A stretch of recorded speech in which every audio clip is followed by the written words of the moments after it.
100 గజాల ఇండిపెండెంట్ ఇల్లు అమ్మకానికి ఉంది. లొకేషన్ వచ్చేసి పస్మామల, హైత్నగర్ నుంచి 4 కిలోమీటర్లు ఉంటుందండి ఇంటి వరకు. 100 స్క్వేర్ యార్డ్స్, వెస్ట్ ఫేసింగ్ ఇల్లు, 2 BHK హౌస్ అండి. ఇది హాల్, బ్యూటిఫుల్ హాల్ చూస్తున్నాం ఇప్పుడు. ఇది మాస్టర్ బెడ్రూమ్ అండి. ఫాల్ సీలింగ్ డిజైన్ కూడా చాలా సూపర్ ఉంది. దీనికి అటాచ్డ్ బాత్రూమ్ వచ్చింది. టీవీ యూనిట్, ఇది వాష్ బేసిన్ అక్కడ వస్తుంది. ఇది కామన్ బాత్రూమ్. ఇది కిచెన్ అండి, అది పూజ స్పేస్ కిచెన్. ఇది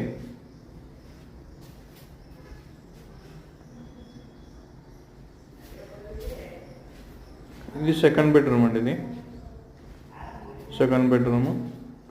బ్యాక్ సైడ్ మనకి వాష్ ఏరియా అండి. ఇది సంప్, ఒక wash area, independent bore point. Like and share, subscribe to our channel.